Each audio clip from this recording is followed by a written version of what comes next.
Testing, mic test, 1 2 1 2. What did I miss, ladies and gents? Turn me in and let me know.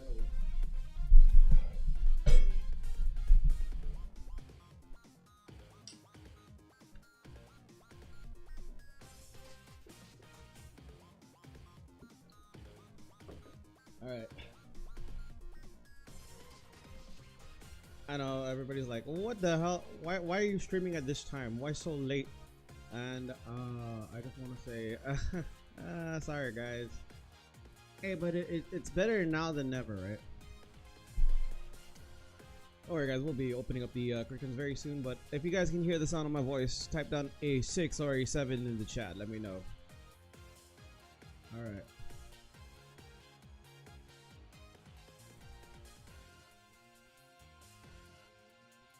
Alright. I'm also looking to see if on this end are looking. Oh, okay. All right.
All right.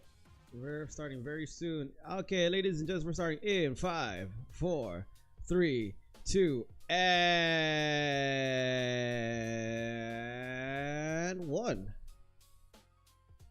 Hey, Happy Zantito, welcome again to another episode of the Bakuden. I don't even know if I'm standing on my whoops. All right. Happy Zantito, welcome again to another episode of the Bakuden. This is your host Baka, live from the Northern Mariana Islands. Hope you guys are having a good morning, evening, afternoon, wherever you are in the world. I hope you continue to stay amazing. Wow. Ha. Oh man. What a very interesting weekend that we have uncovered as of late. I appreciate everybody for tuning in. It is Sunday right now, 2:46 p.m. here in the island of Saipan. For those of you guys that are new, my name is Baka. I am a live streamer from the island of Saipan. I hope you guys are having a good morning, evening, afternoon, wherever you are in the world. I hope you continue to stay amazing. So, I've been looking at a lot of articles as of late, also in terms of the gaming scene, and it's interesting. Yo, hold up. All right, I got you, Sherry.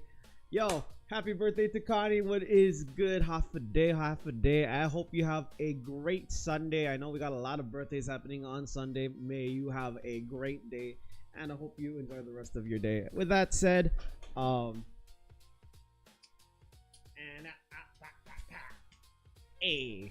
one's on the house. And speaking of A, we got A Lay liking the live. I appreciate you. How we doing tonight? Morning, evening, afternoon, wherever you are in the world. I hope you guys continue to stay amazing. My name is Bakadam, back again with the antics. Ooh, we got a lot to uncover. You know what's funny? I've watched a video before from Papa Meat, and he had a commentary about how people come up with some really weird names for their kids, their newborn child. and the kids don't even know like the like how their name would actually be like once they get older. Like some even going to the point of like, you know,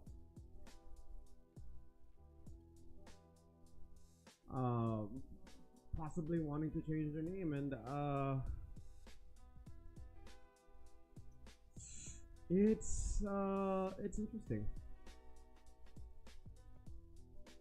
It's interesting to say at the very least, because like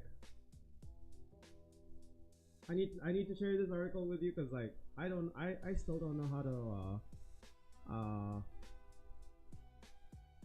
I still don't know how to I still don't know how to process this. Like, oh, like if I go over the details with you, like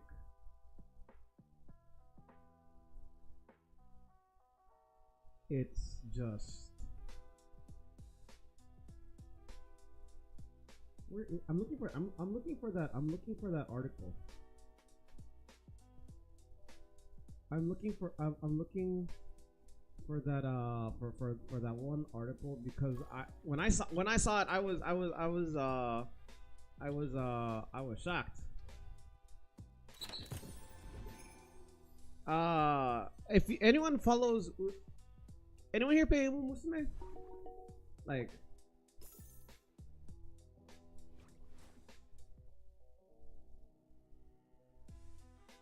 it starts with the J, just so you know. I'll keep that in mind. I don't know how to tell you this, but it's like, hey man, it's all good. It's all good. Just chillax. We got the podcast coming up later on tonight with Jordan Paradise, so we're gonna be dropping that pretty soon. Later on tonight. Yeah, we're bringing back the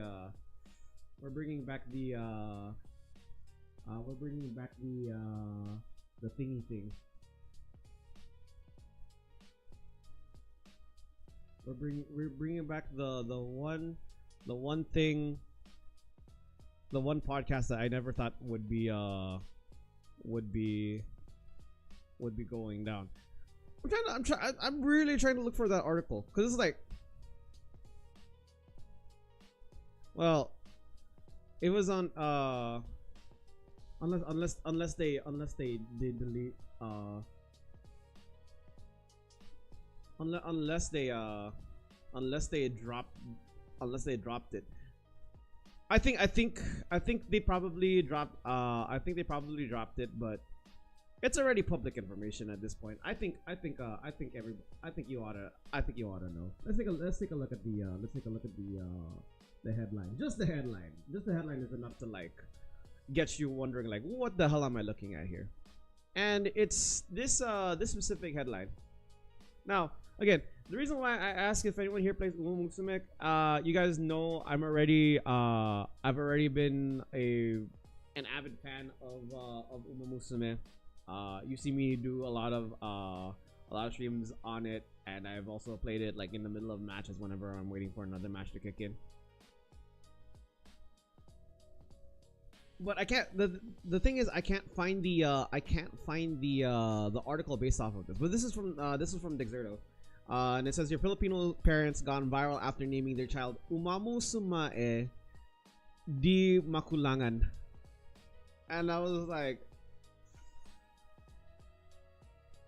I don't know if the D was actually like part of the actual initial, which in this case I believe it is. Most people will probably say think when they see the D, right? They immediately would think One Piece, but I don't think that's the case. But Umamu Sumae, I mean, at least it's not Umamu Sume, right? Like, wow, I just realized this canvas is a lot bigger than I thought. I did not think this through when I was looking through my display options. What the hell? the hell is my computer sound? You guys are probably seeing something from a different thing. Which is like, what the hell is this going on? No shit. I thought some class probably be like, what the hell is you guys doing? It's small. It's super small, man. I'm sorry. I didn't expect everything to be this small. It's crazy. It's crazy to think. It's crazy to think about it for the most part. Like, all right. I think we should be good. I think we should be good. Still, this is a lot to uncover because, well,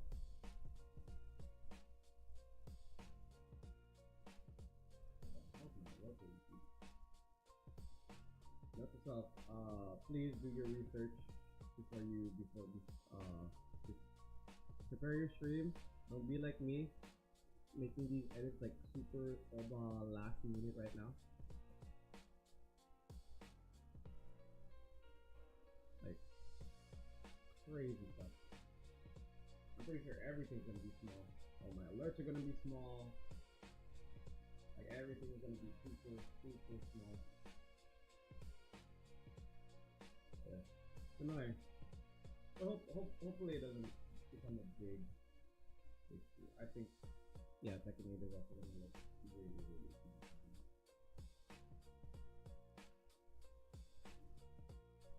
Yep, everything looks essentially a lot smaller.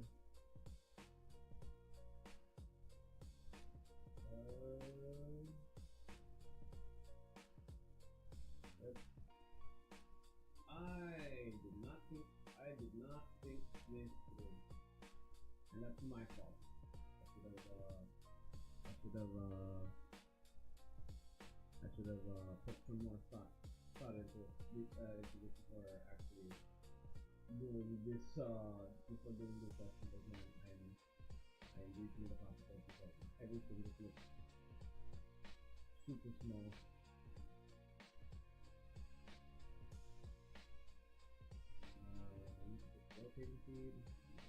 Bigger. Yeah, sorry. It's a lot of micro adjustments here. Yeah, I'm afraid to see what it looks like from this. Okay. I think this should be fine. I would like to think that it's fine. Hey, Leavani, thank you so much again for liking the live. Appreciate everybody for tuning into the chat. Do not worry, we will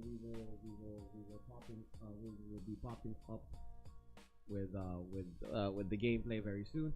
I just wanted to uncover some stuff before we before we begin our deep dive into this mix. So yeah, jeez. All right. Oh yeah. I think it's an interesting vein to take a look at. But that wasn't just the only piece of article I want. That wasn't the only article I wanted to cover earlier tonight. I'm just gonna go through my notes over here. Ooh. Okay. All right. This might be an interesting one.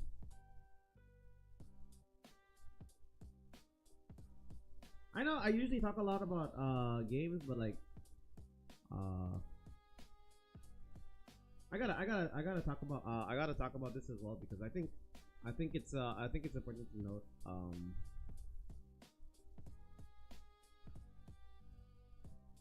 it does cover some areas of concern like moving forward with the media scene. So let's take a look at this. So this here is talking about the manga site Bato.co. Now, if you guys don't know, Bato is a website dedicated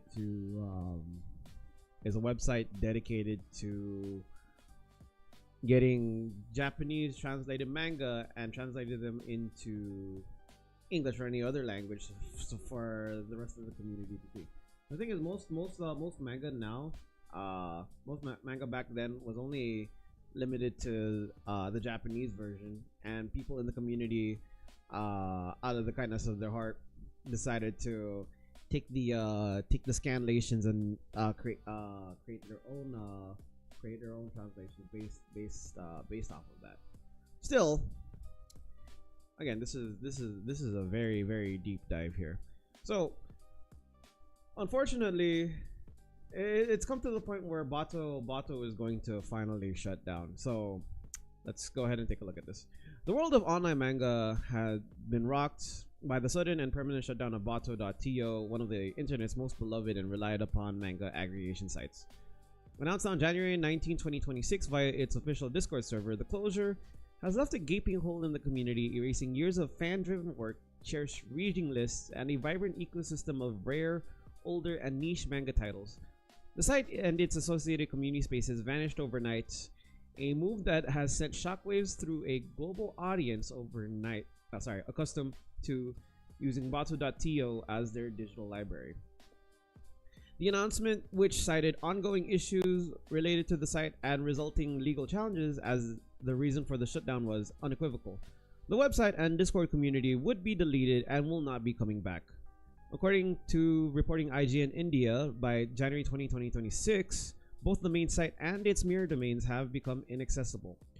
This wasn't the case of routine downtime or server hiccups. This was a deliberate and final switch off, as confirmed by official moderators and echoed in the outpouring of grief across social media.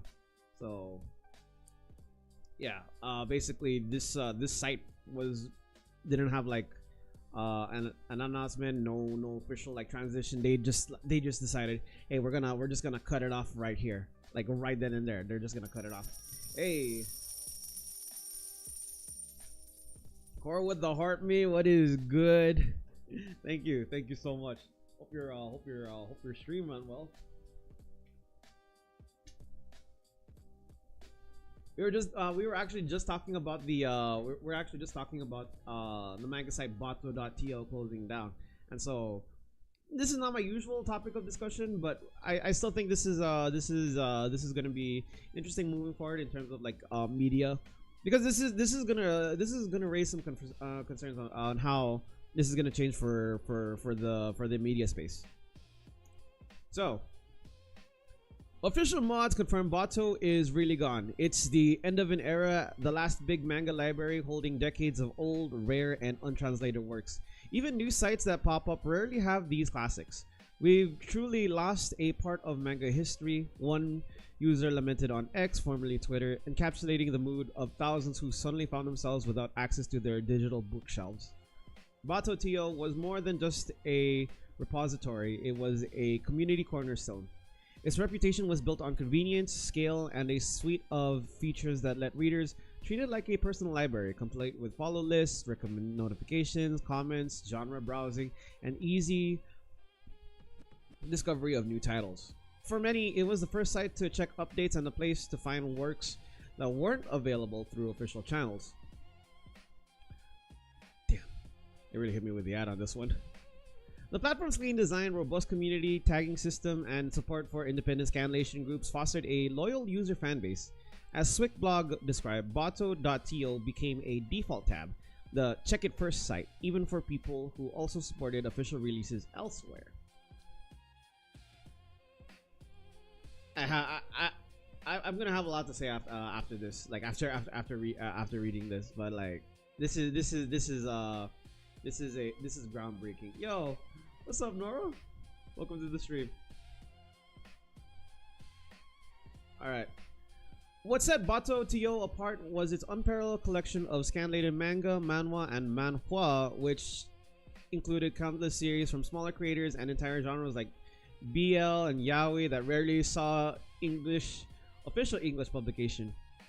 Many titles hosted on the platform had little chance of ever being licensed, making Bato.to a vital archive for works that might otherwise have been lost to time. For fans of older manga and especially fan-translated shoujo, the site was a treasure trove. One fan wrote, "Mourning because older mangas, especially fan translated shoujos, are so difficult to find.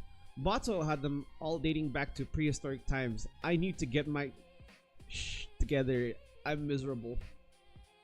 The shutdown's impact was immediate and deeply felt. Readers reported the loss of bookmarks, reading histories, and community threads. Years of personal curation and shared experiences wiped out in an instant. The sense of impermanence hit home for many who had come to rely on unofficial platforms, with one observer noting, "The internet is excellent at making things feel permanent right up until the day it isn't." The timing and manner of Bato.to's disappearance are emblematic of a broader trend, a global crackdown on piracy websites. As IGN India reported, major entertainment companies including Apple, Warner, Netflix, Disney, and Crunchyroll have been ramping up legal action, filing cases in countries like India to block access to unlicensed streaming and downloading sites.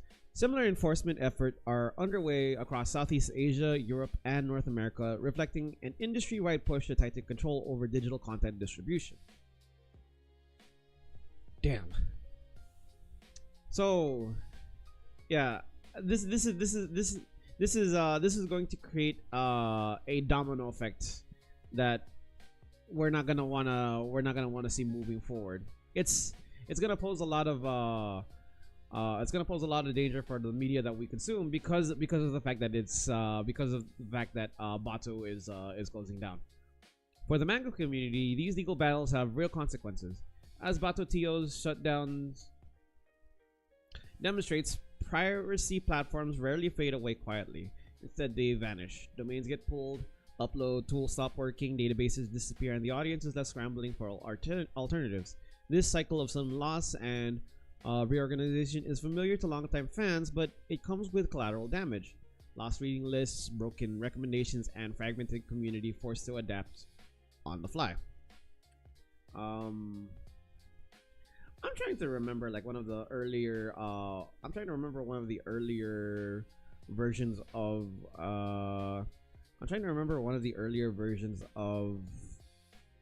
anime I used to watch. Before I even had access to like Crunchyroll and Netflix.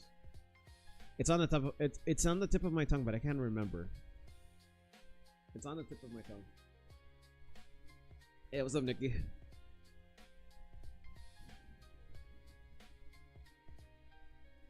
The closure has also created fertile ground for opportunists. Swickblog warns that when major platform goes dark, lookalike sites proliferate instantly. Some are harmless clones, but others are laced with aggressive ads or malware. A quick warning before you click new Bato links. And yeah, that's the problem. You're gonna have more proxy sites that have malicious malware that can possibly infect your system. And it's a bad call if you're a PC user, because you get pop-ups left and right, even ones that you don't want, because that's the risk of going into a website that carries that risk. Some are harmless clones, others are aggressive ad traps or worse. If you see demanding logins, pushing suspicious, I do not like this site, because it's like the ads just like pop up like every so often that it like pushes the reading content like out of the way, man. It's annoying. All right, but let's continue on.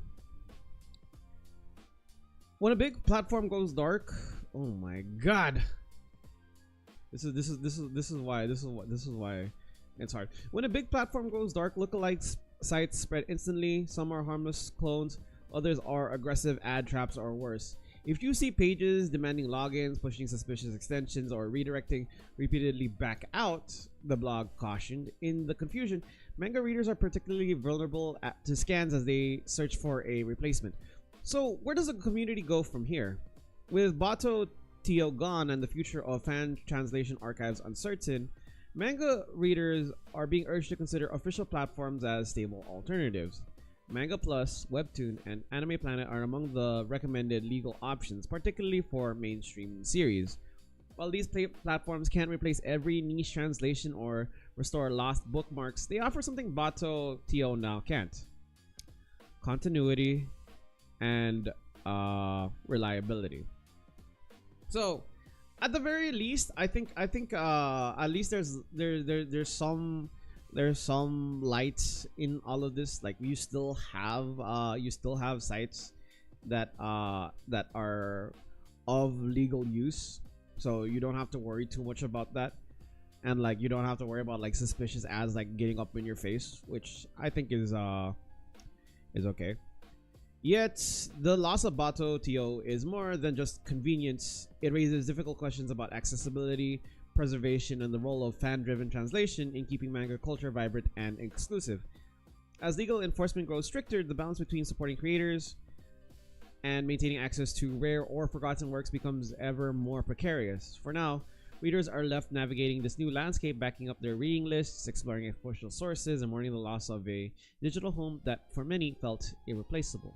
In the end, the fall of Bato TO is a stark reminder that unofficial platforms, no matter how entrenched, can disappear in a moment. The ripple effects are visible in trending searches, frantic social posts, and the collective question echoing across the manga world: where did everyone's library just go?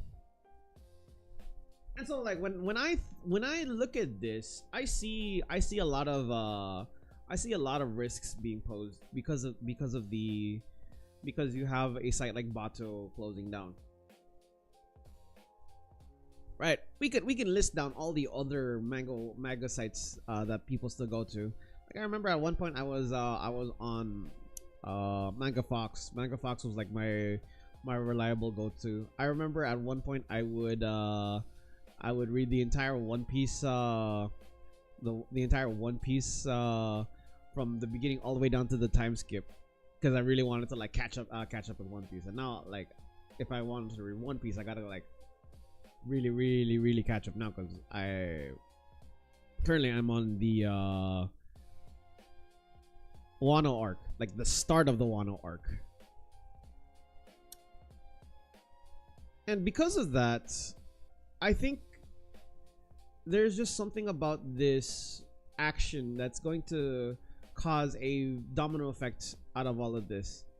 Like for a lot of us, we rely on scanlation websites like Bato for daily notifications of like new releases of manga, but what really kills this entire thing is that while we have new communities, or we have new websites that host the latest and greatest mainstream manga out there, I fear that we may not have access to older comics, and that's definitely gonna kill the continuity. I mean, you have manga like JoJo's Bizarre Adventure or Hajime no Ippo, which I still think would still be relevant in that sense. But like, could you imagine older manga like Baki or Astro Boy or Ashita no Jo, which is tomorrow no Ashita no Jo is like a very old boxing manga, right? I think it's a lot older than Hajime no Ippo in that sense. We don't have access to older manga, and the only way you could access that is if you have the legit like physical cover of the book. And I feel like you lose that appreciation for like the older media, because once you take that aspect away, everything becomes lost media. And that is heartbreaking to think about, because you know there's beauty in the old school manga and the old school stories. Like you take that essence away, you're gonna kill media. You're gonna kill the thing that like allowed all these other mangas to exist. Like you won't see the manga that inspired the other leading manga. Like, could you imagine 40 years down the line that could possibly happen to like newer generations who for example want to see the manga that we grew up with, right? They won't be able to see that. They won't be able to see One Piece or Naruto or Bleach or My Hero Academia. Like, this is like going down the line. Because if the older versions of that manga goes away, could you imagine what would happen like 50 years down the line when somebody tries to access media? Like, you lose that. You're gonna lose that because all the main focus is on newer or the mainstream media. I don't know. That's pretty much my 2 cents on my main wrap around this concept. But let me know what you guys think. Let me know what you guys think and your thoughts on this. That was one of the articles I wanted to share for today. The other one I wanted to talk about is actually pertaining to the YouTube scene. Actually, let me go ahead and open that up right now. Because I feel like this in its essence.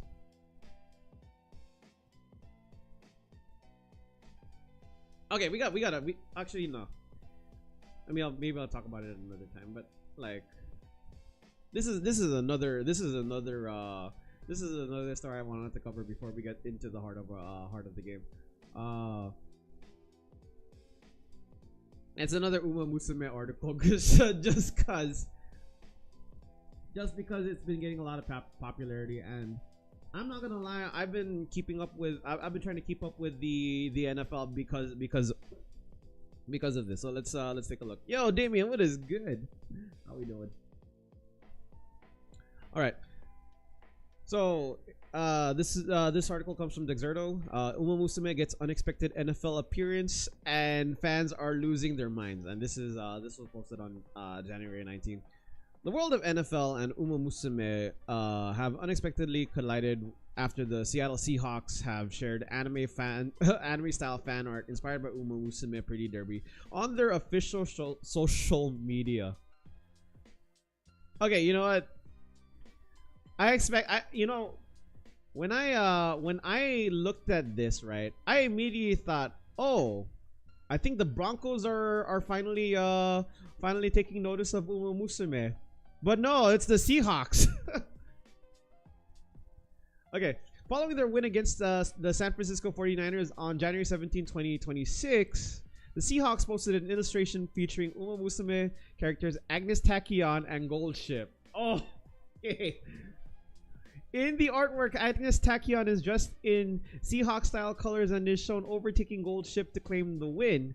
Meanwhile, Gold Ship is wearing a hat emblazoned with the San Francisco 49ers logo, looking shocked as her rival overtakes her. Oh my god, yo. That is wild, man. Which makes sense because the 49ers are red. Their color is red, right? And I may be a little bit colorblind, but I think if I'm not mistaken, the Seahawks are green and blue, dark navy blue, which kind of reflects Agnes Tachyon's slight change in color palette. But I have so many things I want to say. I want to say about this specific scene right here. But more importantly, the post has quickly gone viral, where it's racked up more than 88K likes and caught the attention of the Uma Musume community. No way, I can't believe in the timeline where Uma Musume and NFL is a thing, wrote one fan while another joked, "Damn, I didn't think Uma X NFL tweet was on my bingo card." So, yeah, this is some groundbreaking stuff. Guava juice. You know what? If I had a nickel for every time somebody said I look like guava juice, I wouldn't have much, but that's still a lot.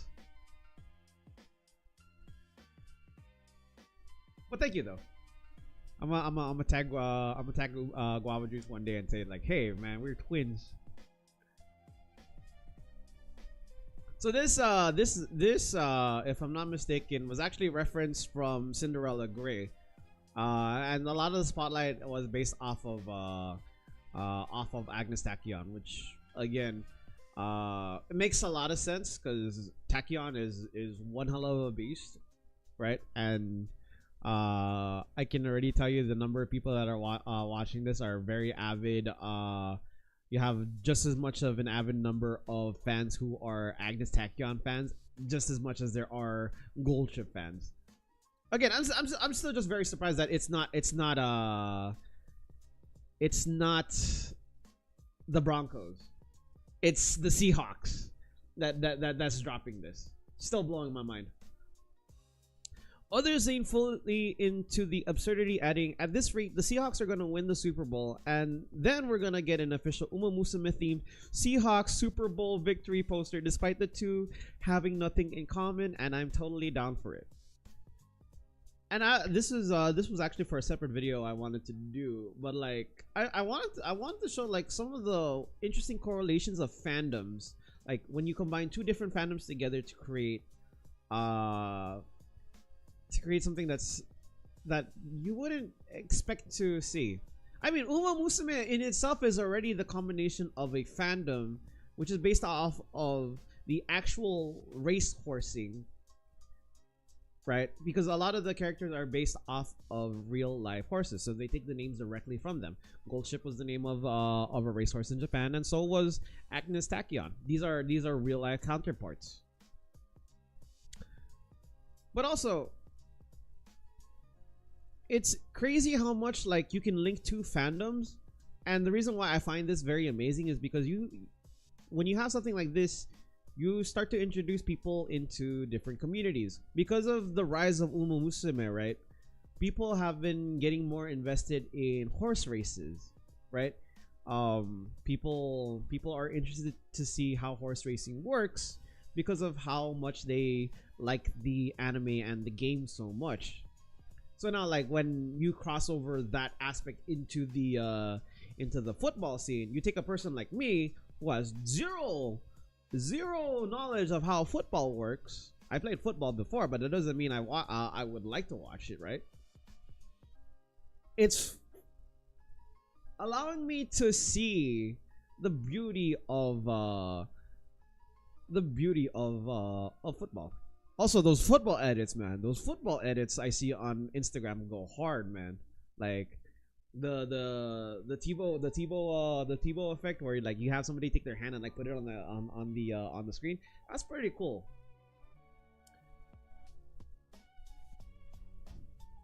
Let's continue. While it's not an official collaboration, this isn't the first time Uma Musume has crossed into real-world sports. Cygames has previously promoted the series at major horse racing events, including sponsoring a major $300,000 US Grade 1 horse race. And I'm pretty sure this might, if it's not the Kentucky Derby, I don't know what to say. But yeah, like I think the Seahawks were onto something, because of how they saw that influence on the Broncos. Like now we're gonna see a lot of people like switch over from like the Broncos over to the Seahawks. Like you're gonna see that spike. But right now, I think one of the reasons why the Broncos are the reason why people still want to stand with the Broncos is because if you look at the history of the Broncos, let's take a look at the scores of the Broncos. Like leading up into the Super Bowl, like time and time again, you'll notice that the Broncos have been dominating in their in their matches, which again is insane. Like, where's the Broncos? Yeah, see, in the AFC West, like they're currently leading 14-3. That is an insane feat, right? which again is going to translate over because eventually once they with the Super Bowl coming up very soon, you're gonna like it looks like it's gonna be the Patriots versus the Steelers versus the Jaguars versus the Broncos to fight for the seat at the Super Bowl. And man, again, it's gonna be an absolutely insane rise in the tide. Now, one of my particular guesses as to why the Broncos, why out of all the football teams, why the Broncos? And if you take a look at the Broncos logos, it's a hold on, Bronco.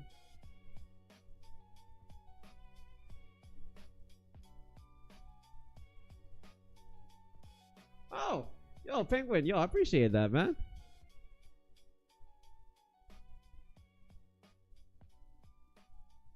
Thank you for your help. It was good. It was good to see you too. I think one of the most interesting fact like I think one of the most obvious indications is the fact that the Broncos logo is literally a horse. So I can see why a lot of people would be supporting the Broncos because of that case. But it's also interesting to note like the history of the Broncos like winning and getting to the Super Bowl is kind of interesting because if you take a look at like when was the last time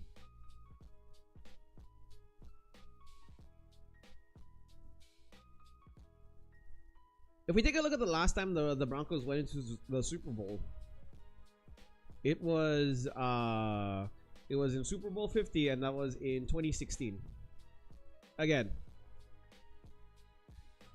that is absolutely insane that we're seeing this this rise. So 10 years later, we're gonna see will we see the Broncos come in and like make history, like make one of the most interesting histories by far because of the support from the Muslim community? I don't know, but it's kind of cool to think about.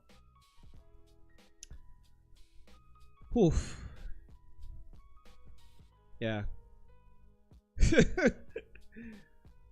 I think it's interesting at the end of the day. Like when you have the fandom like when you combine two fandoms together, you see the best out of both worlds. But I also think that there is a possible downside to this, right? And I do want to preface the fact that remember when the Chiefs went into the Super Bowl and like you saw a very interesting correlation between the Taylor Swift fans and the Chiefs because Taylor was because of the fact that Taylor Swift was going out with Travis Kelce, which again was a very interesting dynamic. Nobody expected that, but neither did the fact that anybody expect like people to like, I don't know, see the Swifties like support the Super Bowl. That was crazy. Do you watch One Piece? I read One Piece. I don't watch One Piece anymore because sure, man, ain't nobody got time for that. I would rather read One Piece because at least by then I would get rid of all the fillers. Like it's just that annoying. Yo, what is good? How we doing tonight? All right, sorry, I feel like the camera switching over to the big cam kind of like made things a little bit wonky. But how we doing? We got bad quality and connection. Yeah, no, I think I know why. I'm gonna probably adjust it on the next screen. I was doing a quick experiment to see if I could increase the size of my canvas for recording purposes, but I don't think it translated too well on my part. So you win some, you lose some, right?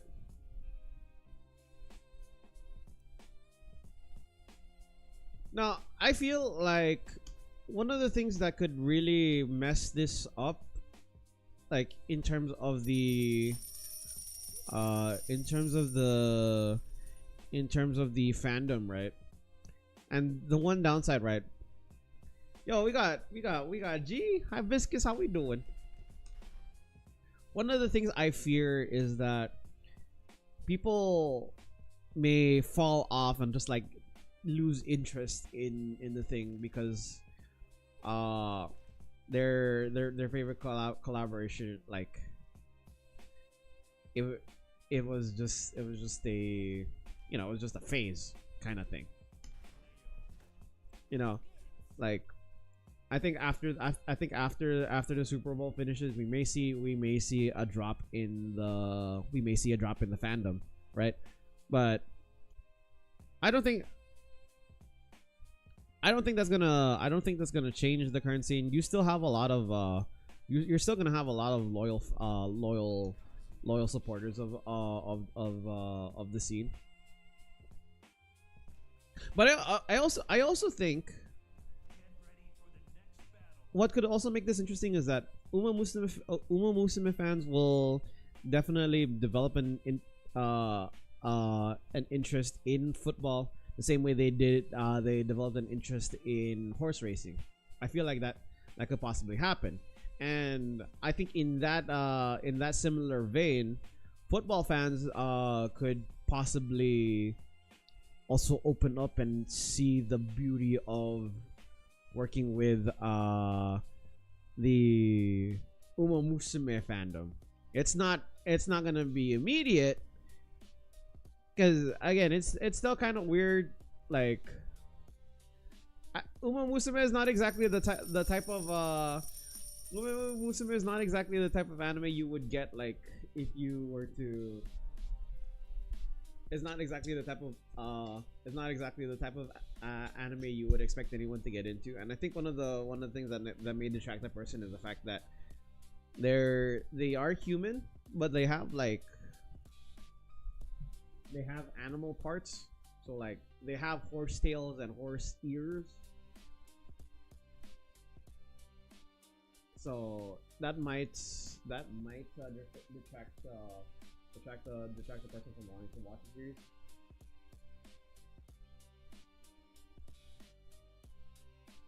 I think though if you really wanted a person to like really get into the Uwu Musume scene, I would probably recommend them to the anime.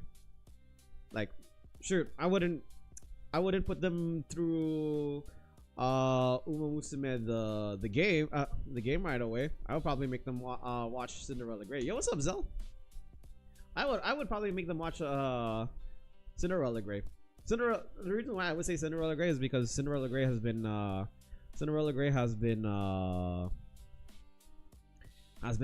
developing a lot of popularity as of late, and it's currently on par on like the anime scene. So like, yeah, possibly. Oh, now I'm just mashing. Oh god. Okay. You know, I can come back from this. I can come back from this. Okay, we're gonna go down. Move it down. Oh. No, get off. What is this?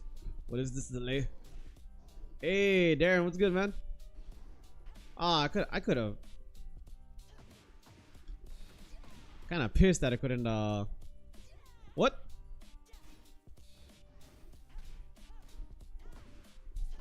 All right, we're gonna turn it around. Conversion. Boom, boom, and then.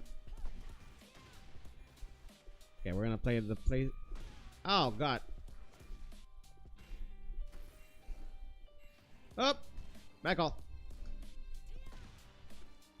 Shouldn't have done that.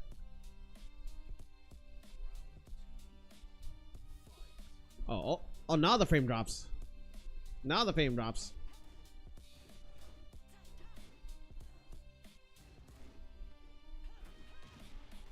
Okay. Ah, the reach was bad.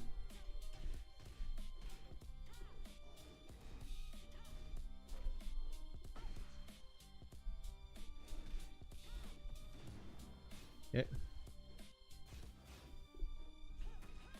Okay. He's gonna try. He's gonna try to.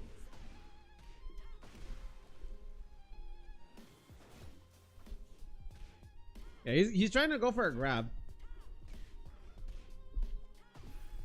I'm trying to play really patient with him, like, because I feel like he's gonna start to make the moves. I'm just trying to like find an opportunity, like right now. Okay, maybe not that one. Because you notice, like, all he's gonna do is he's gonna try to grab me, thinking that I'm not gonna do anything about it. Okay.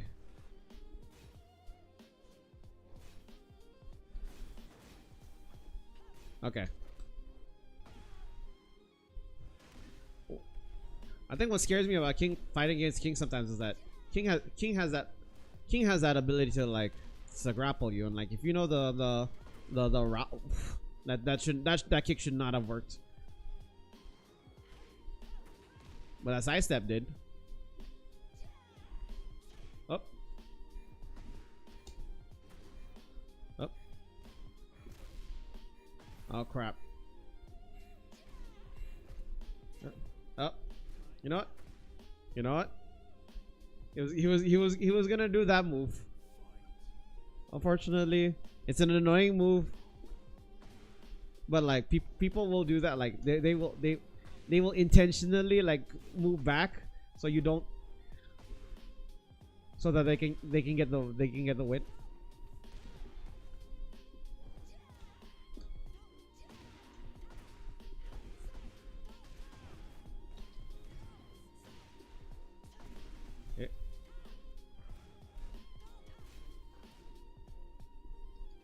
Oh. No, don't grab. Get off. Oh, okay, crap.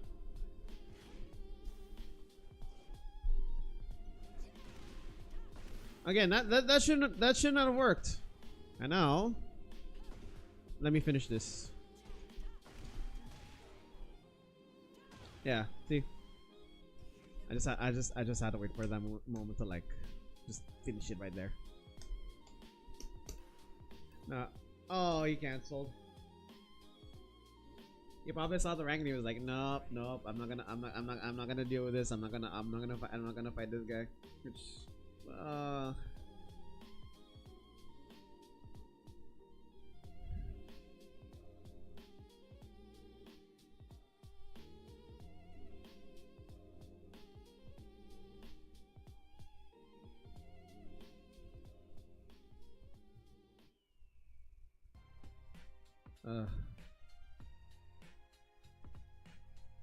you know what though? Like I think another thing like to also really think and like drive this whole thing into consideration is the fact that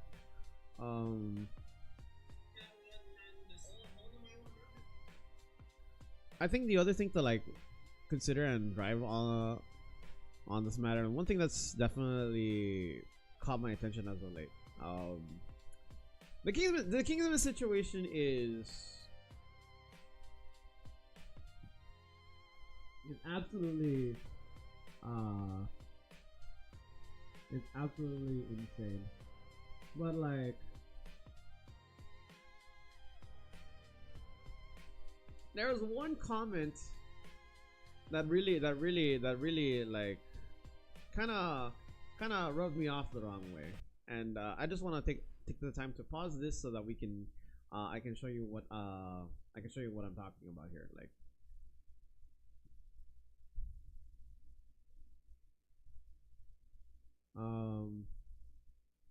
so there's another content creator by the name of Capone, and Capone made something made a very interesting statement and a very interesting take.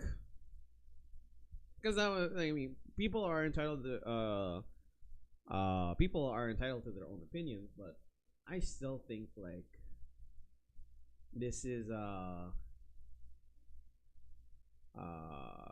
this is still something that's like very concerning. So I'm trying to find that video so that you guys have an understanding of like what I'm essentially working he made a very interesting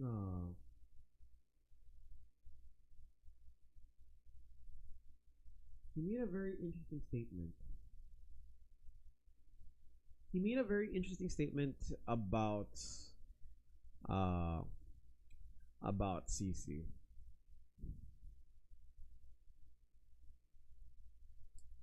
And I'm trying to find that article. Yeah, I think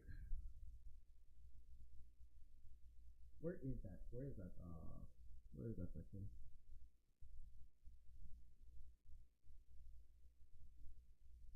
I'm really trying to find it because it really it really rubbed me the wrong way once I saw that.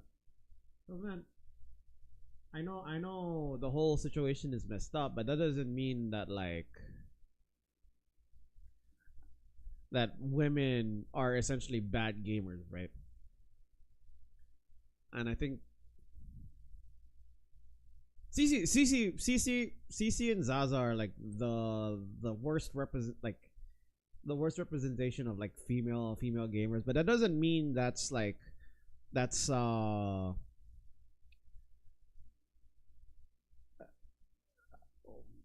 do I say this? How do I say this? It doesn't mean that all female gamers are like that. That's kind of the main point that I'm trying to drive through with this whole thing is like um with regards to the Kingsman incident,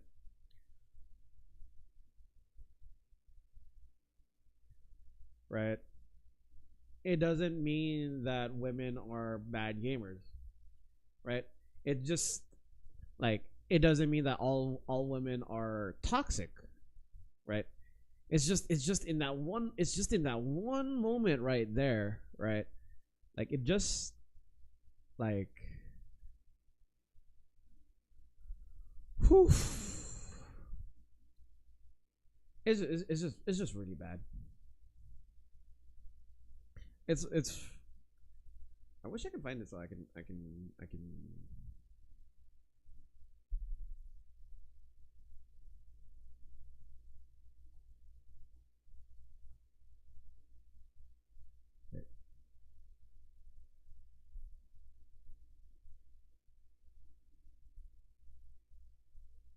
okay. If I can no. It's somewhere around here.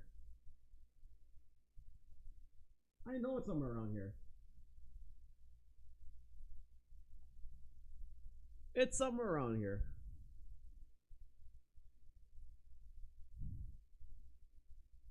Okay.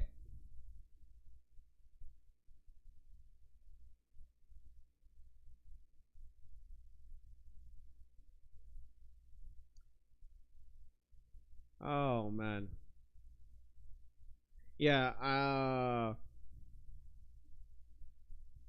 I think this is I think After the okay. No, that's not the one, man. That's not the one. I really thought. All right.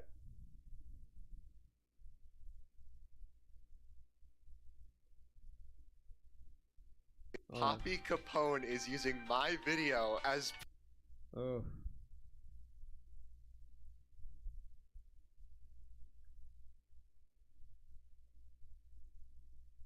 Uh,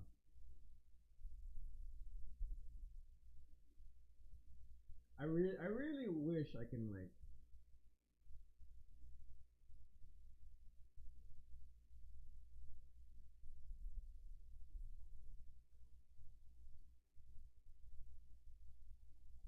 I wonder if it's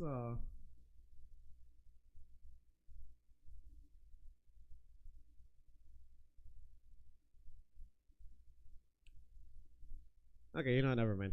I don't think I don't think I'm gonna I don't think I'm gonna find that I don't think I'm gonna find that that article right away.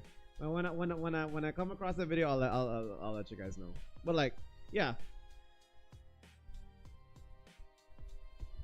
Can we just agree that we all just want to play a game and have fun and not like have to worry about like all this drama? Like, I think Capone had a really bad take, right? Was it justified? No. What? It just so happened, like, again, women in this case, like, not all women are bad people, right? Like, not all, like, there are good female streamers out there. That's like girls giving the justification like all guys are bad because of one bad relationship. No, like just because Cece and Zaza, right, like were trash on what they did and they doubled down on their actions and they took zero accountability for it, doesn't mean that there are female gamers that also feel the same way. In fact, I'm pretty sure there's a lot of female streamers right now that are like reprimanding them for the decision making, that are reprimanding them for their decision making process, because like, again, like, just because they did something wrong doesn't mean that all female streamers are bad, right? Yeah, ZZ and Zaza were in the wrong, but that doesn't make all female gamers bad. Like, get your mind out of the gutter, man. Well, do I think that she's gonna learn from this? I feel like she's gonna learn this the hard way. Will she learn? Will she be a better person in the near future? I hope so. But at the end of the day, like, what's done is done. The least you can do is own up to it and like take accountability, right? Because people are willing to take the blame, but they're not willing to look at themselves. I think that's something like we have to reflect sometimes as content creators and understand that there is gonna be consequences to our actions. Even when I looked at the video, like I don't see a lot of that, like that toxicity coming in from Kingsman. Like, again, bro just wanted to win the game. Oh, essential oils. It was ilang lang.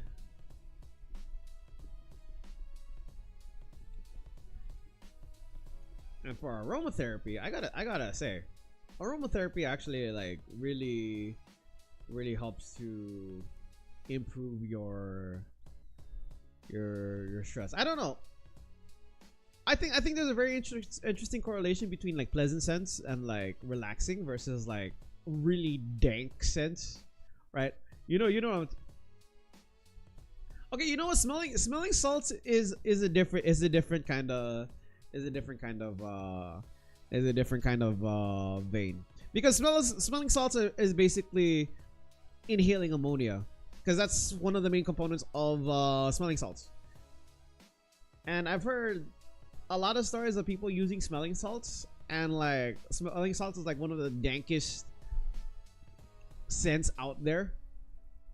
But it's supposed to increase I don't know if it's increased levels of testosterone, but like it's supposed to give you that energy or drive, especially if you're about to do like a really heavy lift, like if you're doing a bench press or a squat or even a deadlift. Like you use smelling salts like to give you plus 10 strength for like, I don't know, 1 minute, right? Smelling salts, man.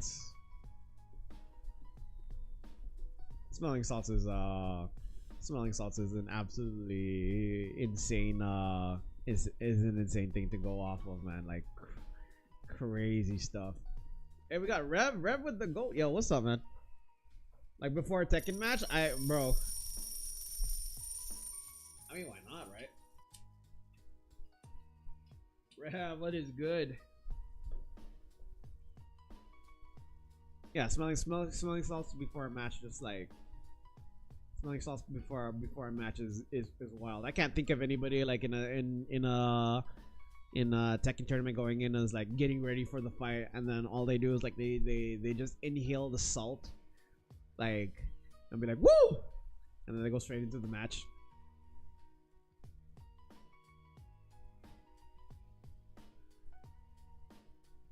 But of course, there's gonna be negative effects behind it. Like, I'm pretty sure if you smelling salts or like you inhale smelling salts for a prolonged amount of time, it's definitely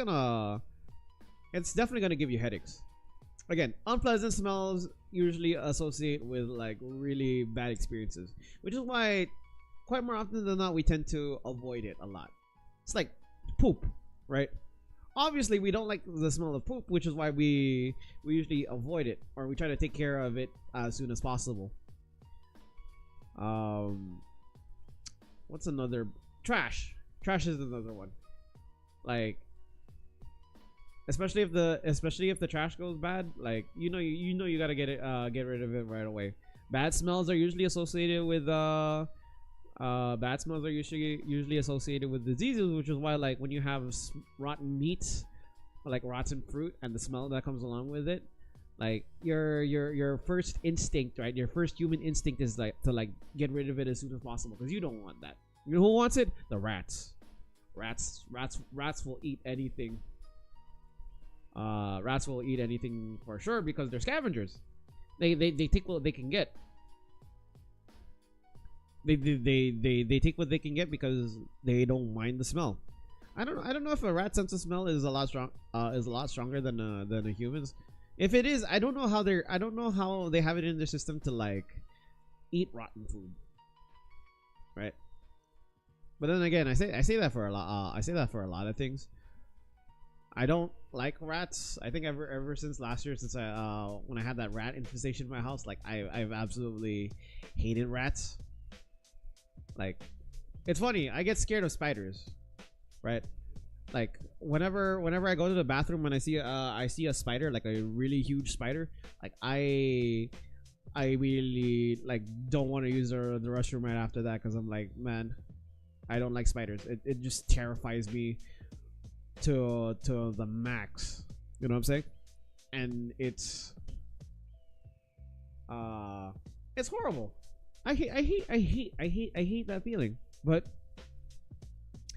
it just so happens that's just the way it rolls, man. But ever since like rats started popping up, I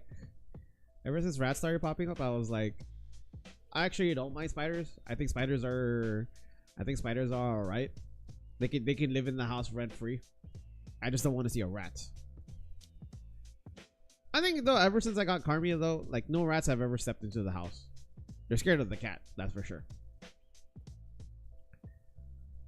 But yeah. Do not underestimate the powers of a cat. They will throw hands. For a sport, it's in their nature.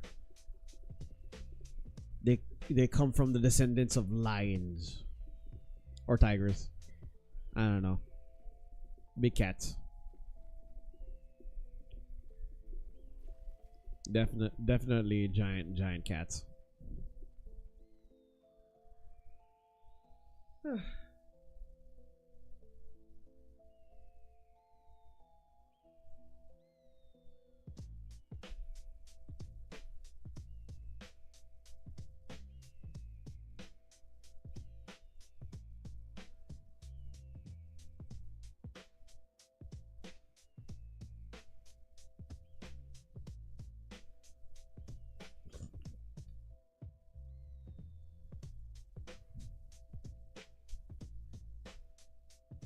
I don't know how to feel about this llama though. This llama's not moving anywhere. It's like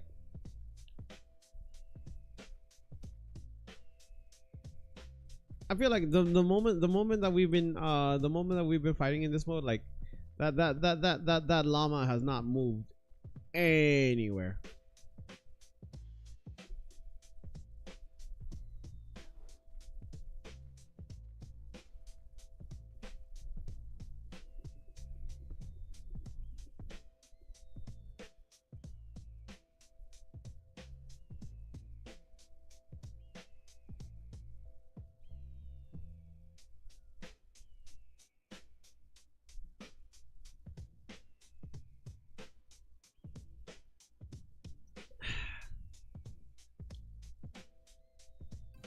I'm just hoping it doesn't rain too hard later on. I got a run to do after this before I start setting up the podcast. And then I also got to figure out like why my game is just not responding well. I don't know. That's just me. I could be wrong. All right. Oh. Oh. Oh. Okay. We got a Brian main. That's always fun to work with. Oh.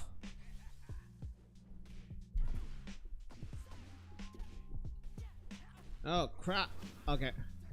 I thought it was gonna go for the low. He looked like it was about to...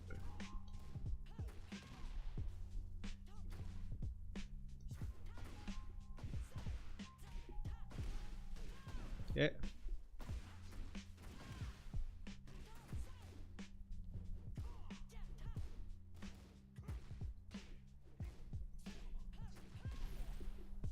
Okay. Okay. There you go. See, I just had to like clap back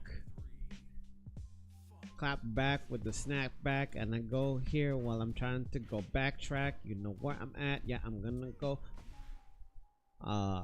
go ahead and go wrap a yo. Gotta go ahead and make sure I don't cut the crap. You know how I do it, man. I tried to go back attack. Yeah, gotta go ahead and backtrack. Yo, I'm trying to go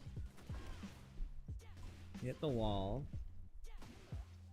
Everybody knows when I spit, I'm so appalled.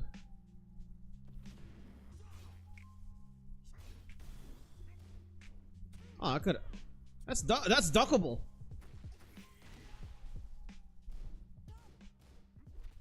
No, get off me. Get off me.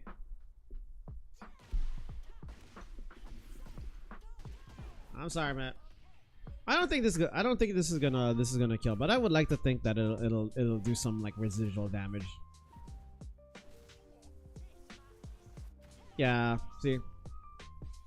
He's gonna do something like, oh crap, bro.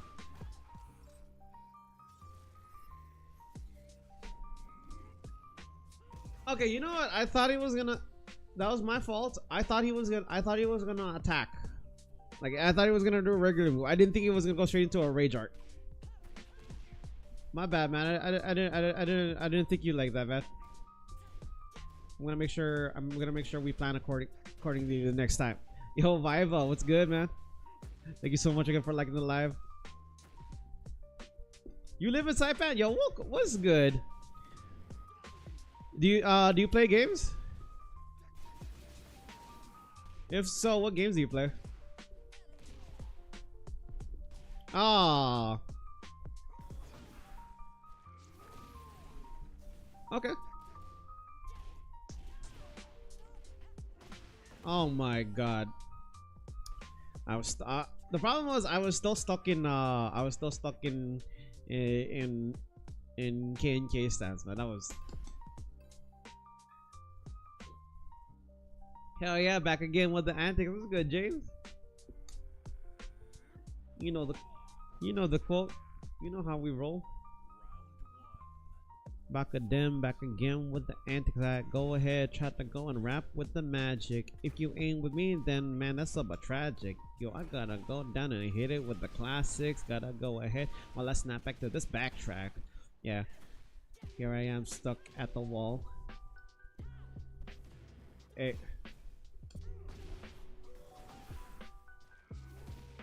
My bad, gang. I didn't realize you were on me like that. Ooh. Yeah. Now we just gotta like. That move. Okay, so that move comes out a lot faster. Like looking at it, like.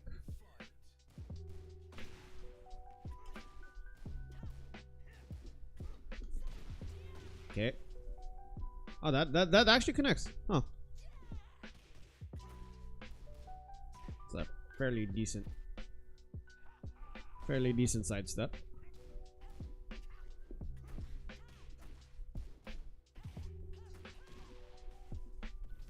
Okay.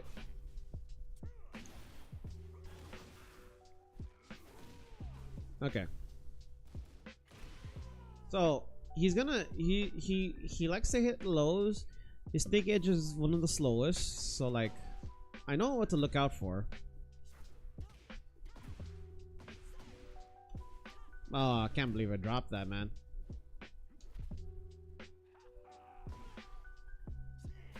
Yo, Danilo Rojas. Yo, thanks so much again for the follow, man. Welcome to the stream. Okay, I got him, bro. My comments just like went out the window because I was like, I saw the snake edge. I didn't react. I didn't react to it right away. That was my fault. But yeah, forget about that. We got magic on the side.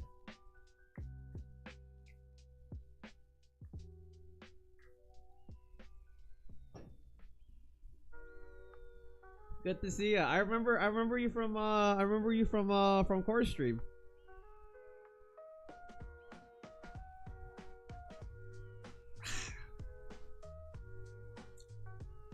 Yeah, good to see you, man. Enjoyed the vibes and the conversation. Hope you're doing good. We're currently looking for matches right now. In Tekken.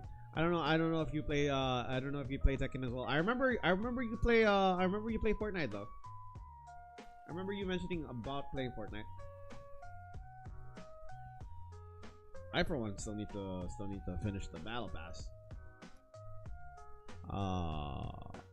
Come to think of it, I haven't finished any of the battle passes since the South Park one came out.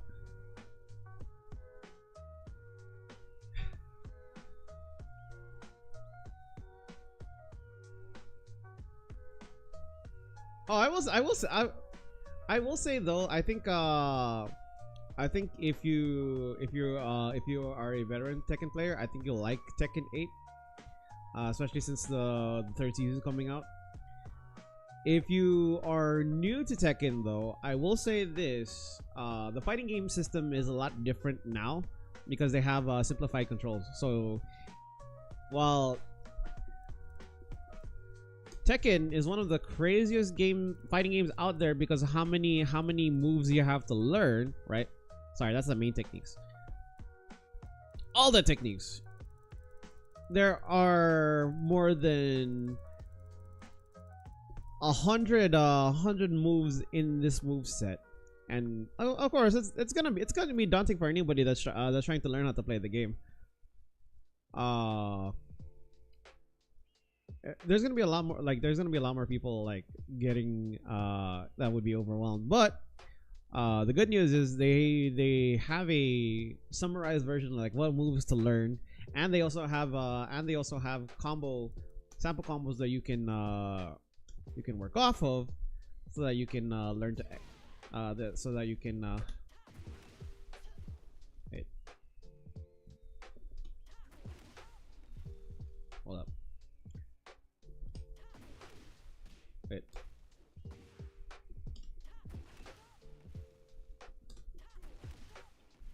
That's crazy. Wait. Oh, okay, okay. Sorry.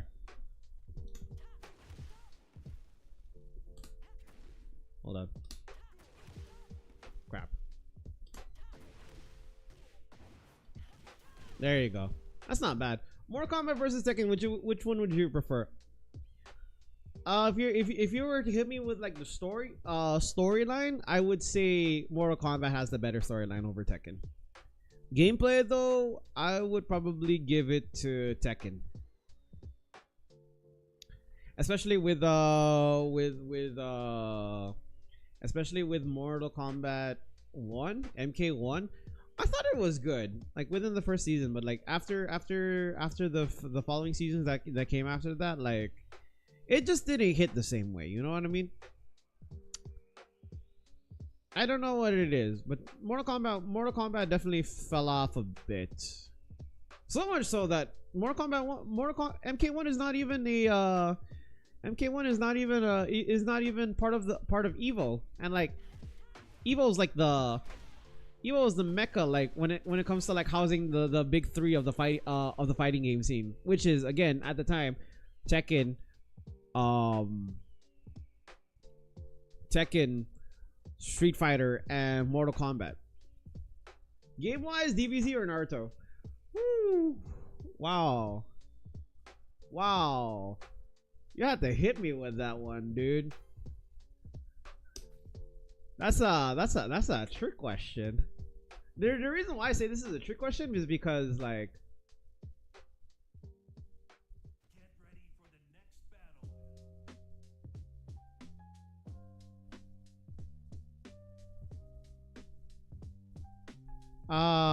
okay.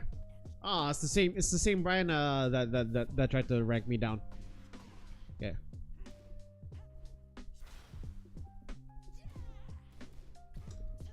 Okay. Punish. I learned from the last lesson. Okay. Best 3D fighter game? DBZ.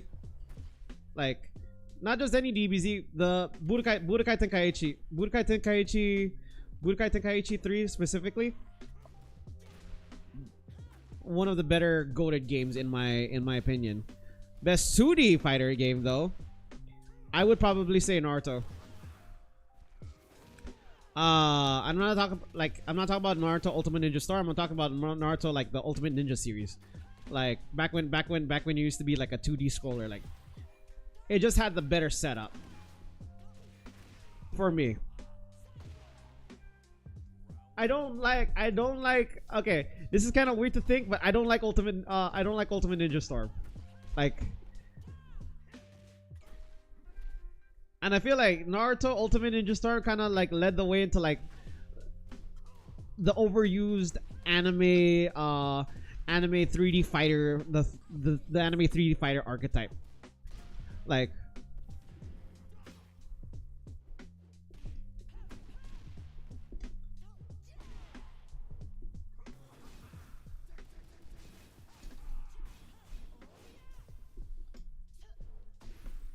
yeah. Go. I dare you. Oh. Stop it. Oh, crap.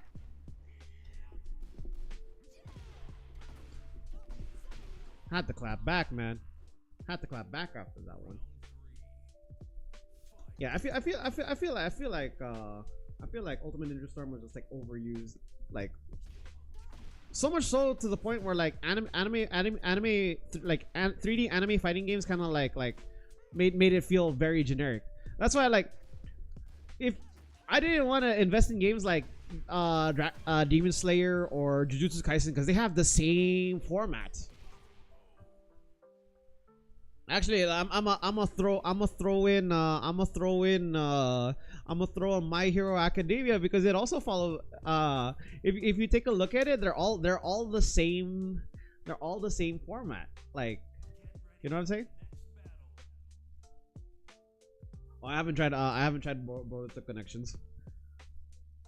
I think Sparking Zero definitely was a breath of fresh air in terms of the anime fighting scene. Like I think I still think like it's definitely worth I still think it's definitely worth playing.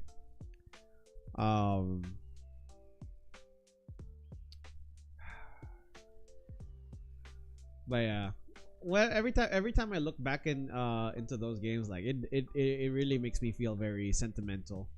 I do miss those moments. It was just a beautiful moment, like when fighting game was just like really simple and really amazing.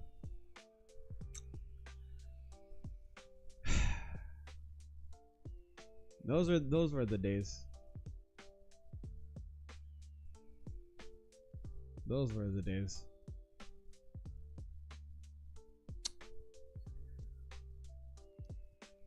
It would be nice looking at it into 2026 if they make a Naruto game like that was very similar to Ultimate Ninja.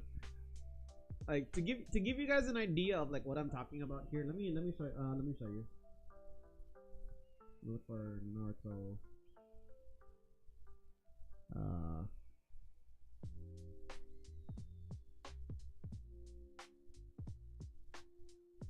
Okay. Ultimate Ninja like had a for me had the better fighting system. Like you gotta take a look at like the system to see like what I'm essentially talking about here. I'm just gonna go straight into it. Right area. All time. Cause like I missed this fighting concept. This fighting concept just was. This fighting concept was a lot more interesting. Oh yeah, better storyline. Modified. What is good? How are we doing?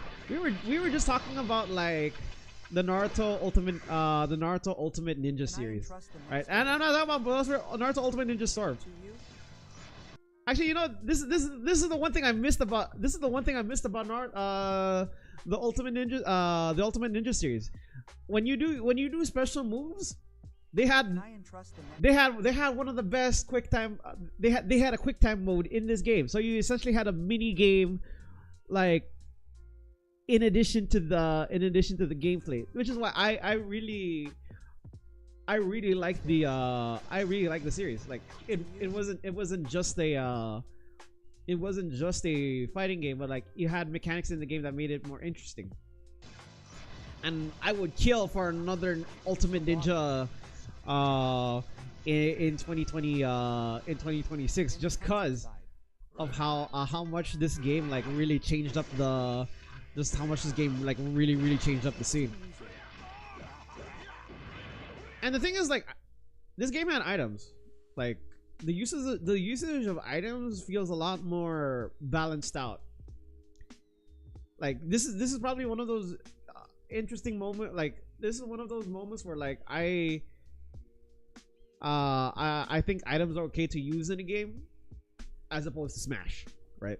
I just think it's just worth. I just think it's worth playing. I don't know how you feel about it. Yo, Sikkim, what's good, man? 5 years is insane. Did you change your name, or it was like, did you have a different name? Like, I don't know. When I see this, I realize I miss Ultimate Ninja. I feel like a lot of the games that are shown now are just kind of like overused. Like, okay, take a look at Ultimate Ninja Storm. Like you gotta take a look at like Ultimate Ninja Storm, this gameplay, and see like how like it really kind of messed up the scene. And I don't think it's Ultimate Ninja Storm's fault. Okay, this is like cut. I will say they do have really cool fighting animations, but like yeah, let's take a look at the gameplay. Specifically the gameplay. I feel like the gameplay in itself like really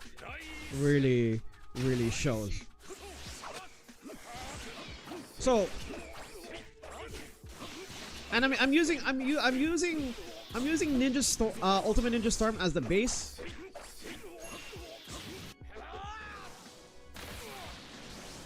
Because, oh wait, did I get caught? No. I'm just gonna pause right here. I'm gonna like take a look at like Ultimate Ninja Storm. One Punch Man, a hero nobody knows. Like it's another. I need a short gameplay.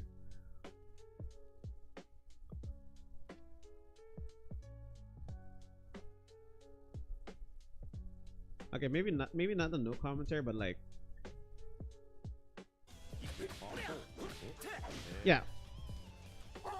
I feel like all the anime 3D, like all the anime 3D fighter games, like just feel very.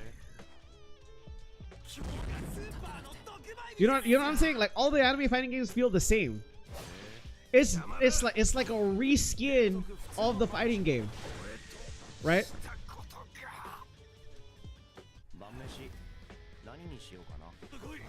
Right? So there's this. There's Jujutsu Kaisen.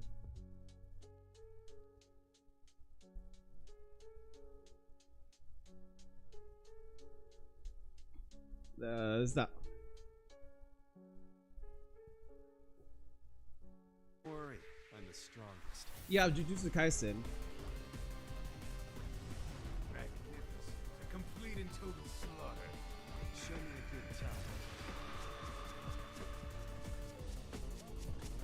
Okay, I will say though the UI looks a lot better here, but you can't tell me like you can't tell me it's not the same thing, right? Domain expansion. It's just remixed differently. You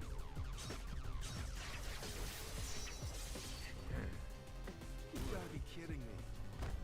Aesthetically, like it looks nice, but again, it's still the same thing. Fighting over here. Shall I show off the mask? Try touching this one. Yeah. And then what was my last one? Oh, Demon Slayer.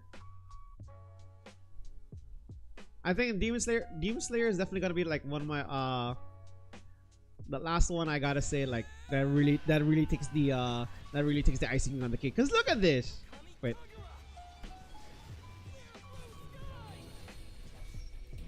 It is hard to tell a story when your main method of conversation is two characters punch. Okay. But yeah. Demon Slayer, Kimetsu no Yaiba, the Hinokami Chronicles is no exception to this common fighting game problem, with a single player mode that never quite nails the balance between Yeah. I don't even need to look at like the entire thing. I was like, it's the same game.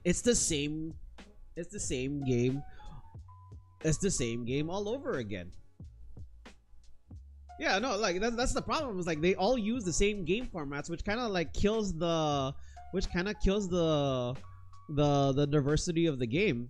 Like I would be utterly disappointed if like the next fighting game like carries on that same aspect. I think out of all the fighting games though, like that really does no. So my main point is like all anime fighting games are the same. Like they just carry that same mechanic. Like that's why I don't feel as obliged to like hop onto the game, because they're all pretty much the same game. I'm gonna be honest, I just want to see a new dev in the FGC's face. You know what, Riot really came at us like with the curveball way back in 2020, because nobody expected Riot to come in and be like, oh hey, we're gonna drop a fighting game, and we were like, okay, sure. I mean, I have yet to play 2XKO. I'm not gonna lie, I was supposed to hop onto the scene, but like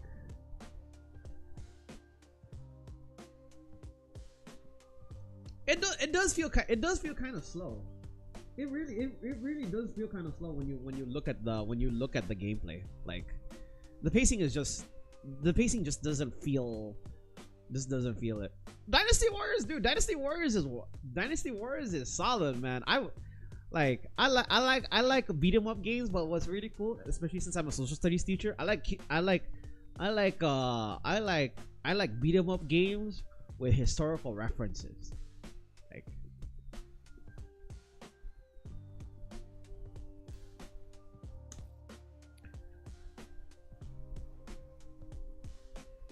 Like I feel it. I've yet to try 2xKO, but like I think my problem right now for 2xKO is that I can't even play the game because like I get the game automatically boots me out. The game just immediately boots me out. I will say this it's pretty interesting for a free fighting game, but not something that I don't see myself like hopping on in the long run. I'd probably play the game just to give my just to see how it goes and like give my 2 cents on the matter. But like yeah, I just don't see that urge or that need to like, you know, feel it. Shoot, Street Fighter 6 feels a lot slower, but it makes sense. If that makes sense. Okay, maybe that's definitely a possible possibility right there.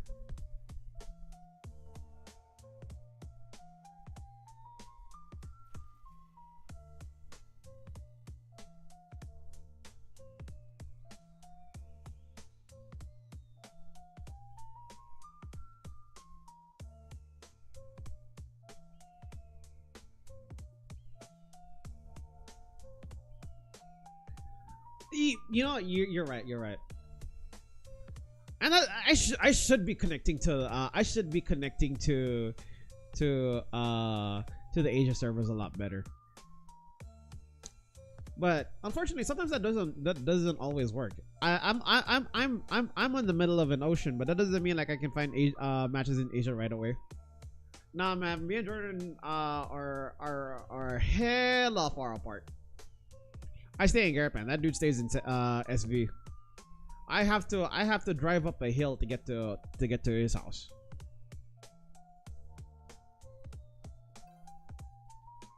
Oh, Europe. Interesting. This will probably be my last match though.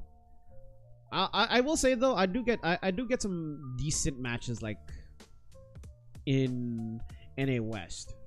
NA West more so compared to NA East. If you and I challenge on this game, I swear, no holding back. Oh, Sir Taga, are you talking about my guy? We should play 2xKO. I think that would be fun.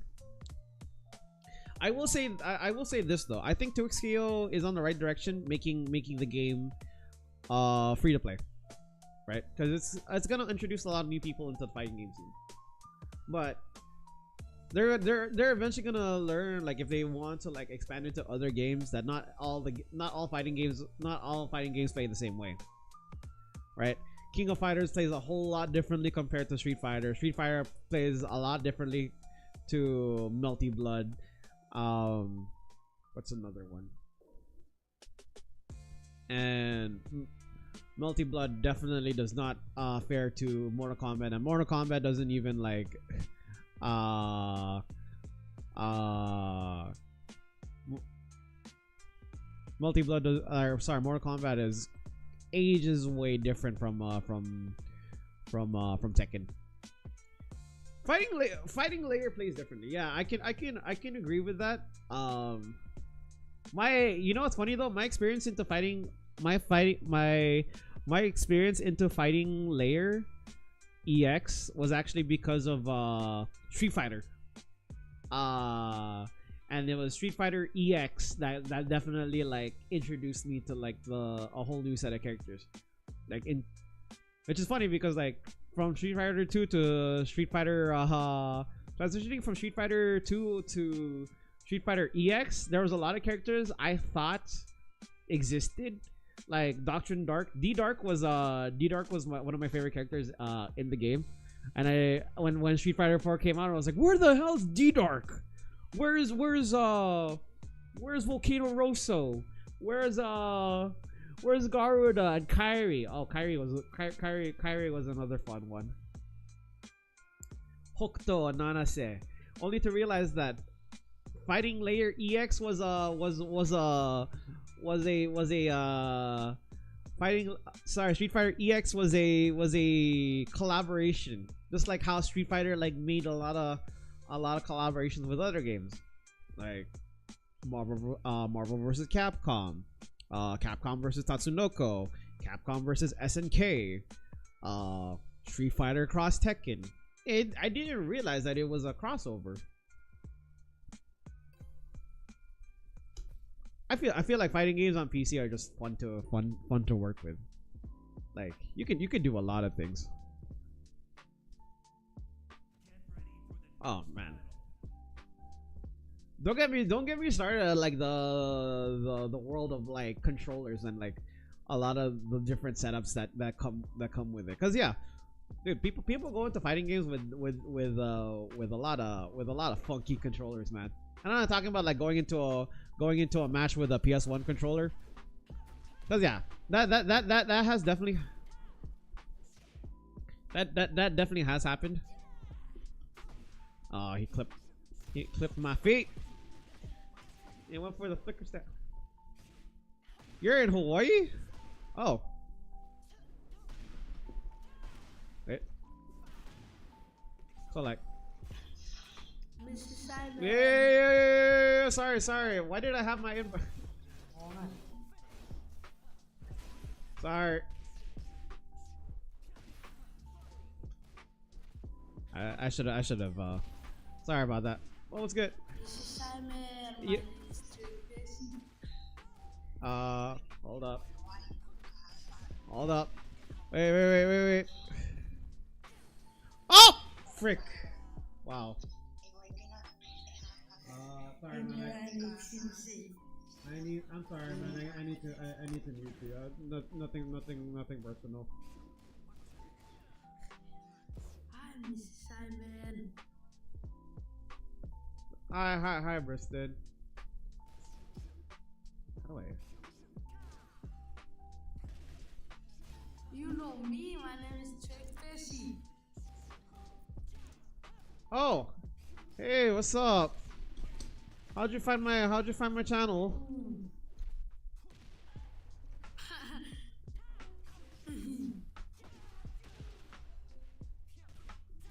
Good to see ya. No more school tomorrow? No, we don't have school tomorrow. No school tomorrow.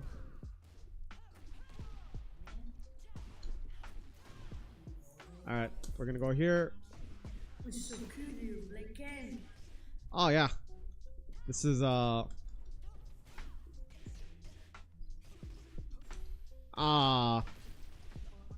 yeah.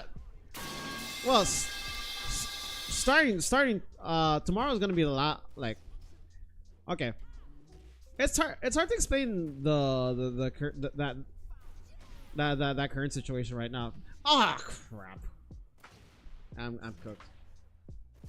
So yeah, there's no school tomorrow.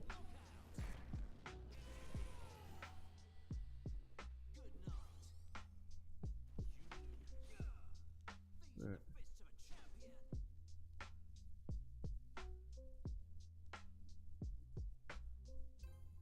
Okay. Oh, hey.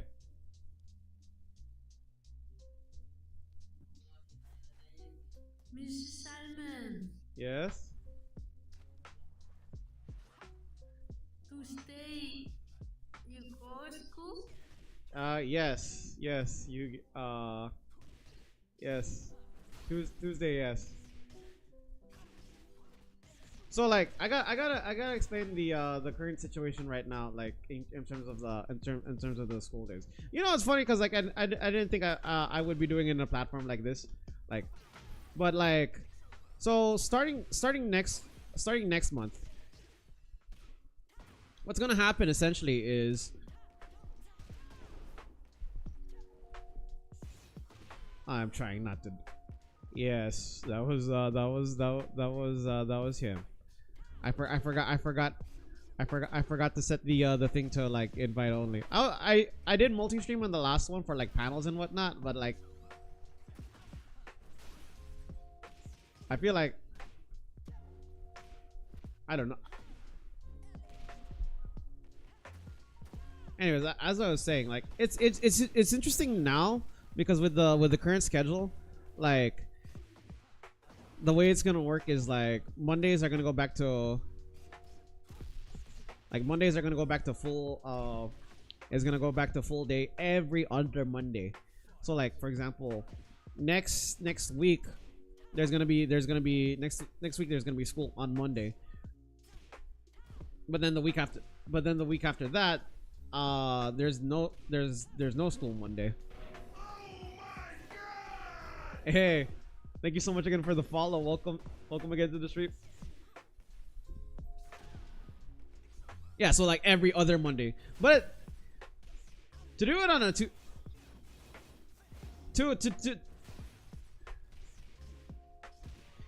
the thing is to do it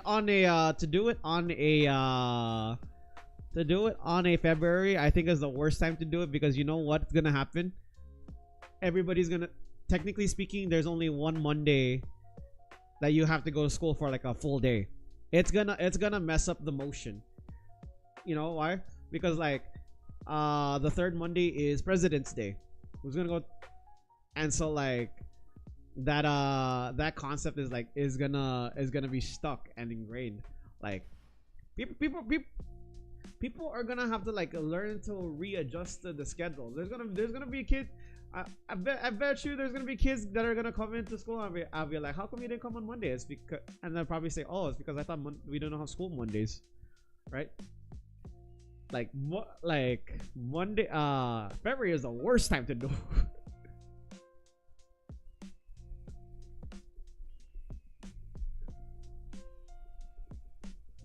Does that make sense though? Why not just keep it no school since the economy is down anyways? You know what? I would probably say that. I would probably say that too. I think for the most part they're just trying to like think about like student education and like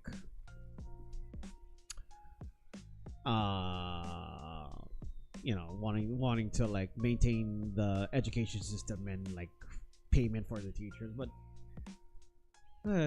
aw, thank you, Kicks. I appreciate that. When's pep rally? See, this is the one thing that I probably get asked a lot. Is like, what? I get asked a lot about like school related stuff when I'm streaming, and it's weird because I get when students ask me about school.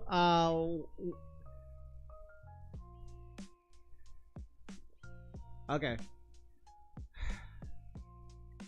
Pep rally is Friday the 13th, next month.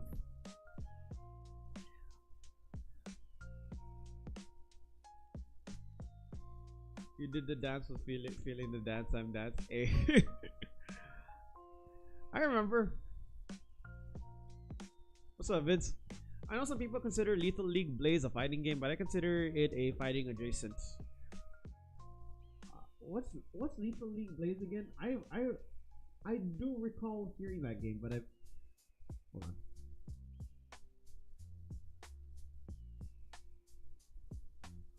I remember hearing of this game. This was wasn't this also based off of what you call this Jet Set Radio?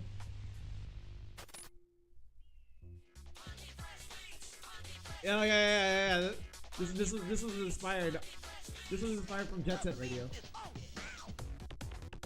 Yeah, that's a fighting adjacent. I don't think it's like directly. I don't think it's like directly related to the thingy thing. You know what I'm saying? But you know, when people see it, it's like, oof, Jet Set Radio. And you know what, you don't sleep on the Jet Set, the JSR fans, man. They like their music a lot. The same way okay. The same way, like, you have Friday Night Funkin' fans, man. The community is what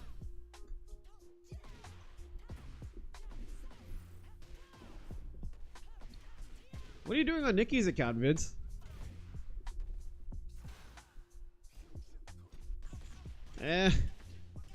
Getting beaten up here.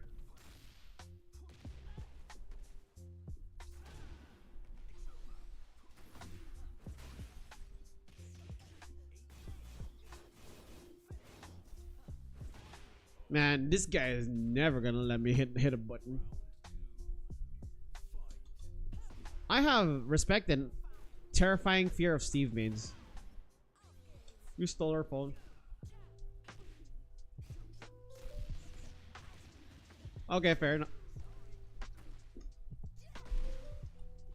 Man, how dare you mess up my combo?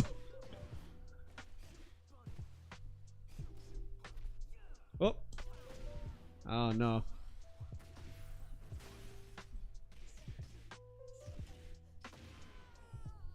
Steve Mazer. Steve. Oh, okay. All right. I can't. Nikki has the 17 Pro Max. Wait. How you steal her phone when she's in Hawaii? Or did you like hack into her account?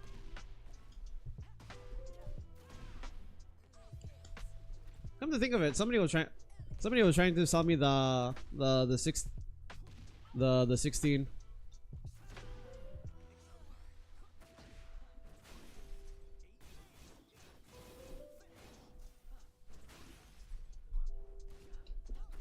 He's gonna keep breaking my shield, like. Ah, freaking guy. She left her. How the hell do you leave your phone before you fly off to another before you fly out to another area?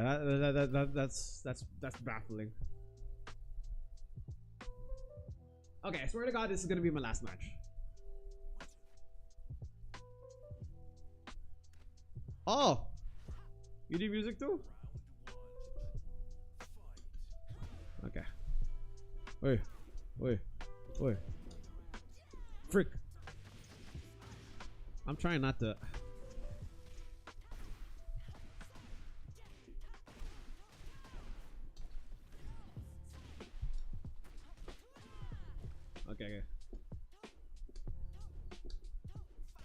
Okay, you know. Hey, Kenji, what's good, bro? Half a day, bro. How we doing? I'm never gonna live this up.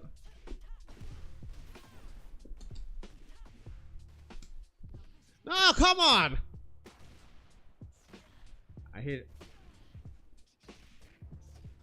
You play tournaments? I played tournaments. I played tournaments before. Now I'm just like the guy on the side that like either does organizing tournaments or like I'll either organize tournaments or like I'll do gameplay commentary. I think my days of playing competitive are like long gone. Not because I gave up, but like I think now more than ever, like I think it's important like for me to like I see a bigger passion in like setting up tournaments as opposed to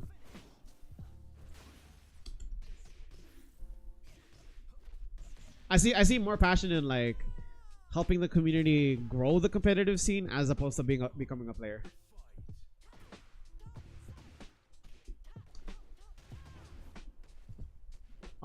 Tips on any characters? Well, which character do you play?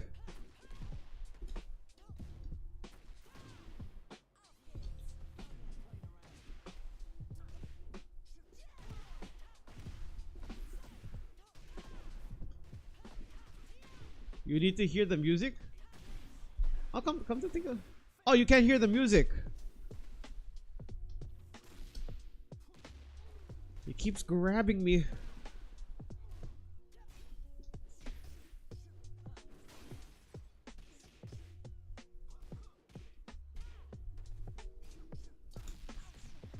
Bro, he keeps. That's a 1+2 break, and I'm. He keeps grabbing me, man. That's crazy. Oh! Almost lost my microphone for a second there. If this mic dropped, you would have lost your. Okay.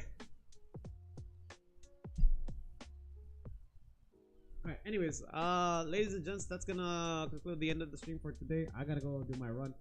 I'm crossing my fingers that it doesn't rain later on, because I like my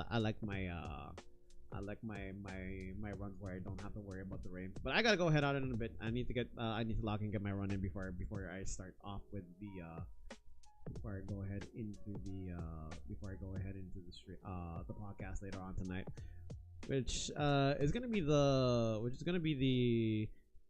the pilot episode of season 2. So I have yet to see how it goes down. Sakif, it's good to see ya. I appreciate you for tuning in. Ladies and gents, don't forget, we have our Discord server. If you guys want to join in, link is in the bio. If you guys want to hang out after the stream, we got an amazing community of peeps that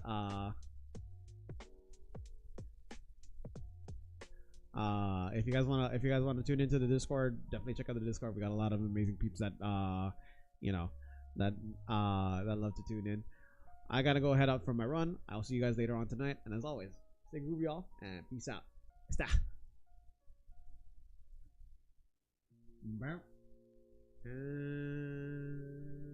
Oh wait, I forgot to hit the ending. There you go.